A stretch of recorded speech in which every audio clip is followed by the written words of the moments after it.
Kjo është një fakt i vërtet, po mua më thënë të drejtën. Në një kohë kur një shtet është në luftë, një luftë shumë e rëndësishme, domethënë për vendin, për lirinë, prosperitetin, të ardhmen e vendit, këto çështjet e korrupsionit nuk janë ato që dominojnë skenën politike. Ajsa ka analistë që thonë, ja Zelenski duhet tiki, duhet bëjë një qesharak. Në luftë, as zgjedhje presidenti nuk mund të bëjë asnjë lloj zgjedhje, në luftë është e rëndësishme të fitohet e para të mbyllet, pse se Ukraina është me të drejtën, agresori është Rusia. Dhe çështjet e korrupsionit mund të ekzistojnë, nuk i mohoj, sepse ata i dinë më mirë, e kanë bërë shkarkimin kaq. U shkarkua mbaroi pik. Edhe organet gjyqësore që janë, le të vazhdojnë punën dhe të japin ato të japin. Kryesorja është lufta, përplasja me Rusinë. Çështja është edhe aspekti moral, ndërsa bie fjala ushtarët po luftojnë dhe po japin jetën. Ti si ministër gjen mundësinë të vjedhësh sa lekë. Sigurisht, pra kjo është, nuk diskutohet dhe me gjë, po nuk është kjo ajo që dominon kryesorja. Ajo është shumë e keq, nuk ka korrupsion të mirë asnjëherë, nuk diskutohet. Por ata e kanë hequr, ndoshta do të ketë dënime. Po ndërkohë kjo s'duhet të rreqë vëmendjen nga analizat që bëhen lidhur me luftën dhe përpjekjet të paqe. Dhe pse jo çlirimin, e pamundur duket territorit të ruhet i gjithë pa ndryshime kufish, po le të shpresojmë ndoshta bëhet. Qartë. Mirë, dua të diskutojmë të kthehemi pak në rajonin tonë, në Shqipëri së pari dhe në Kosovë. Sot zhvillohet takimi mes dy qeverive të Shqipërisë dhe të Italisë dhe kjo vjen si datë, po them, në 2 vjetorin e ngritjes së kampit në Gjadër, atje në Lezhë, kampit të pritjes së emigrantëve që Italia do t'i sjellë këtu. Ka sjellë një pjesë madhe thonë, po. Nuk e di se sa i suksesshëm ka qenë në interceptimin, po themi, dhe në pritjen e emigrantëve, po edhe vetë politika italiane në raport me kampin e Gjadrit. Megjithatë, Edi Rama ka marrë një pjesë të madhe të kabinetit qeveritar, ka shkuar në Itali dhe zhvillon takim me homologën italiane dhe me kabinetin homolog italian. Si analizon? Që zhvillohen marrëdhëniet me Italinë, Shqipëri-Itali, kjo është gjë shumë e mirë, po në këtë rast duhet vënë të hapë një parantezë shumë e madhe. Kryeministri shqiptar Rama me 10 ministra të tij shkojnë atje me pompozitet e tij, ndërkohë që situata në Shqipëri është skandaloze. Dhe jo më kot, gjithnjë më shumë analistë tuaj, gazetarë, po analistë që kuptojnë zhvillimet politike, po dhe zhvillimet tjera, shikojnë që Shqipëria pa hezitim mund quhet narkoshtet dhe këtë jo më kot e thonë këto gazetarë, një italiane kishte thënë, sfundi, sepse ka një lloj reagimi nga ata që quhen miq në thonjzat të Ramës nga politika europiane, cilët supëlqen etiketa narkoshtet, po kjo është e vërtetë, është një narkoshtet për shumë fakte. Ne i kemi thënë dhe herë tjetër dhe kur kemi folur bashkë, ke një rritje të ndërtime shumë me galopante dhe ndërkohë nuk i dihet origjina e parave. Ndërkohë që kapen dhe ka historira nga më të ndryshme të sasive të drogës etj. Kapja është gjithmonë një majë e icebergut dhe pjesa tjetër nuk dihet. Ndërkohë shfaqet gjithnjë më qartë përpjekja e lidhje ose ato pasojat e lidhjes krimit me politikën. Krimi i Rinasit për shembull është një skandal domoni hapur fare.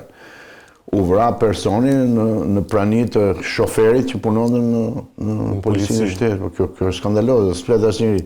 Tani ky në këtë kuadër të problem shkon atje bën le të themi show për të thënë që i kemi punë në rregull.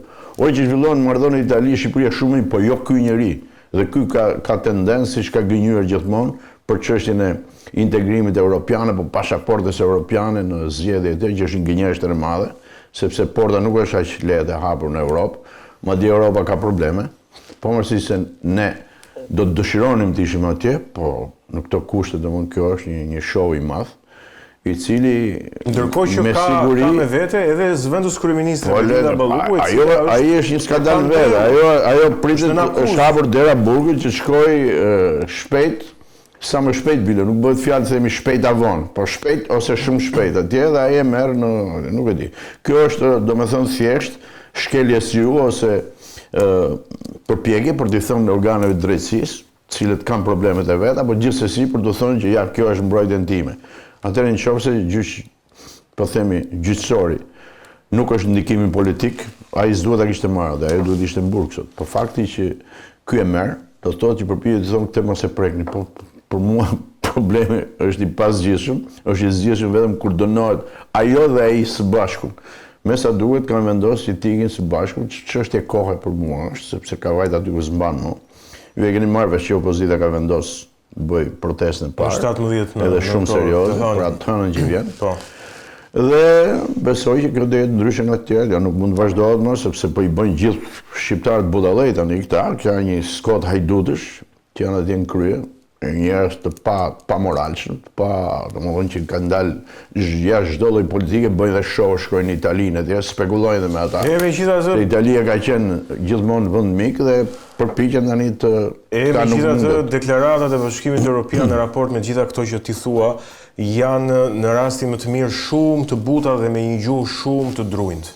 Për mua i referojmë deklaratave të dieshme të ambasadorit Bashkimit Evropian, Silvio Gonzato. Ato s'janë për të marrë konsiderat fare për mua, sepse ato janë deklarata krejt pa lidhje, më shumë që bëhen deklarata në emër të, le të themi, dëshirës apo dashurisë për një mik, që në këtë rast që nga kryeministri Edi Rama, por gjuha e drujt tregon që nuk mund thuhen gjërat mira, po thuhet hajt, thjesht mos ndryjmë punët e brendshme. Por për mua, ajo që është e rëndësishme është raporti përfundimtar i OSBE-s.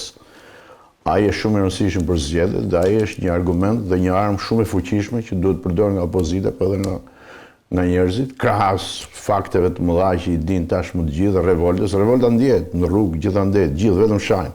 Shajnë për trafikun, shajnë për krimet, shajnë për vjedhjet, shajnë për këto vrasjet e krimet dhe çfarë. Këto janë ato që tregojnë që japim vlerësimin për këtë qeverisje. Dhe nuk janë këto deklaratat e Gonzatos, që për mua domethënë duken shumë të cekta dhe shumë pavend, po punë e tij, le të bëj çfarë doj, se kam dërguar në ambasadore, ka çuar Europa dhe kanë bërë gabim. Bëjnë mirë ta heqin bile fare. Mirë. Sa më shpejt edhe. Këto minuta të fundit unë kam dëshirë të flasim pak shkurtimisht për Kosovën, aty ka pas zhvillime mjaft intensive, kanë qenë zgjedhjet e balotazhit, zgjedhjet vendore. Glauko Njufca i lëvizjes vetëvendosje është mandatuar nga presidenti për formimin e qeverisë, por nuk dihet ende nëse i ka votat, 61 votat. Nga ana tjetër, ditën e dieshme kreu i Partisë Demokratike të Kosovës në opozit ka dhënë dorëheqjen. Çfarë na tregon kjo për atë se çfarë po ndodh në Kosovë? Lidhur me qeverinë, unë besoj që nuk ka për të arritur dhe vendi po shkon drejt zgjedhjeve 3 herë. Parakoshme, po. Sepse edhe zgjedhjet lokale tregojnë që pak a shumë kanë ndryshuar ato balancat politike, por edhe pa qenë ky fakt, pa ekzistuar partitë politike, kryesisht 3 partitë e mëdha, LDK-ja, PDK-ja dhe partia tjetër, Nisma më duket, nuk e di si e ka. AK-ja dhe Nisma. AK-ja. Duan zgjedhje të reja, sepse kanë kundërshtim të mëdha lidhur me politikën e qeverisë vetëvendosjes. Dhe besoj që do shkohet drejt saj, si do shkohet, kur do shkohet, por ka një afat kushtetues, pra nuk besoj që mund të kryhet mandatimi i qeverisë, pra të marrë votbesimin. Shpresoj. Kurse për sa i përket dhënies së dorëheqjes së Krasniqit, ai ka thënë argumentin kryesor që mirë është që partitë të rinovohen nga brenda, të ndryshojnë, të iki, domethënë leadershipi të ndryshojë. Unë nuk besoj që është thjesht kjo gjë, por nuk e di arsyet e vërteta se çfarë ka ndodhur dhe pse iku, sepse është djalë i ri, s'ka shumë vite në krye, mund të vazhdonte, por është çështje e tyre brendshme dhe nuk mendoj që ka vend për të komentuar shumë. Po fakti që ikën, sidoqoftë nuk është gjë e keqe, gjë pozitive është, që pse për arsyet e tij, jo thjesht për rinovimin e partisë, ka menduar që po ikën të hapë rrugën për diçka tjetër.